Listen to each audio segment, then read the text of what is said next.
Thank you, Mr. Chairman. And Mr. Comey, we thank you for coming. We appreciate having your time. This is our day 3 hearing. We have talked with Rod Rosenstein. We have also had the opportunity to talk with Sally Yates. And yes, in her testimony, she did say that she thought you went rogue on this situation.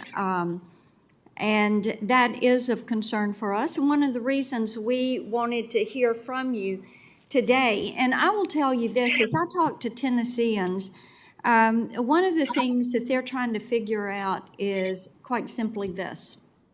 Somebody cooked up this plot. They came up with this. And then somebody gave the order to carry this plot out.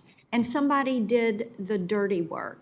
But then when you talk to Rosenstein and Yates, and now hearing from you, basically what you say is you didn't know anything about any of this, and you did not know any of this was going on. So why don't you tell us who came up with this plot?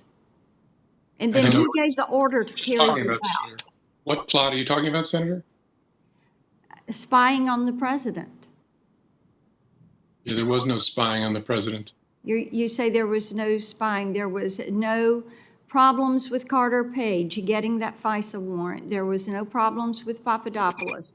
There was no problem with General Flynn. You're saying that you had just cause for every bit of that, even though, as the chairman just said, and as Senator Kennedy said, your goal was to get to the president, right?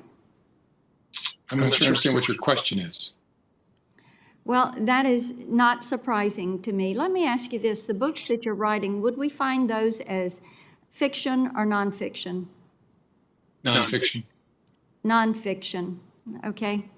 I guess you've got plenty of facts in there that are footnoted and can back you up, right? Sure. And you can read the IG report and the Mueller report and the Senate Intelligence Committee. Let's talk about that IG report as a matter of fact.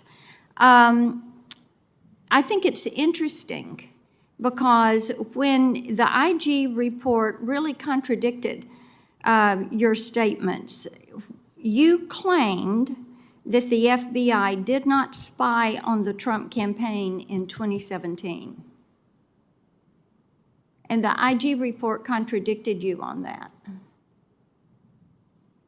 Is that a question? Yes, sir. What do you have to say about that? I'm not aware that there's a contradiction on that point in the IG report. Okay, you're not aware of that. All right, I assume that you're aware of the article that was posted to the Washington Post under your byline in May 28th, 2019. James Comey, no treason, no coup, just lies and dumb lies. You recall that article? Yes, Senator, I wrote that. Oh, you did write that. Okay. And do you still stand by that article because it alleges that Joseph Mifsud was a Russian agent? Yeah, I think that's right. I think the Intelligence Committee found that he was representing Russian interests in communicating with Papadopoulos. Okay. All right. And so you're standing by that article? I haven't read it since May of 2019, but I think it was, I got nothing I can think of now that I want to change. And okay, and nothing has changed your opinions? Senator, I don't know what the opinions are that you're asking me about, but I don't know anything about something I wrote in May of 2019 that I would change. And if somebody wants to know your opinions, they can buy one of your books, right? Or read the Post or come to this hearing. Yep. I have to go back to this about who came up with this plot to carry all of this out. We have seen all these emails, the communications between Strzok and Page. We've read the IG report. We know there were things that seemed to be conveniently overlooked. And it is astounding to me that as the head of the premier law enforcement agency, you, Rosenstein, and Yates knew absolutely nothing. But then you knew enough to go to the January 5th meeting in the Oval Office. Did you call that meeting, or did either President Obama or Vice President Biden call that meeting? I don't know who called it. I was asked to come to the White House for that meeting, for the briefing on the 5th of January. Okay, you were asked to come. And who issued the invitation to you to attend that? I don't know. Okay. Who mentioned the Logan Act and using that against General Flynn? Nobody that I recall. At the White House, I remember discussing it at the FBI, but not at the White House. With the FBI, okay. And then what were Peter Strzok's notes, as later relayed to him by you? What did President Obama mean by instructing you to make sure that you had the right people on it? I don't know what Peter Strzok's notes reflect. I haven't talked to him about them. And I don't remember hearing those words from President Obama or using them with Peter Strzok. I remember the president saying, do this in the normal way, was the way I understood him. Okay. All right, so still there is a veil of vagueness that is around your recollections and your memory when it comes to these incidences. Do you have any regrets?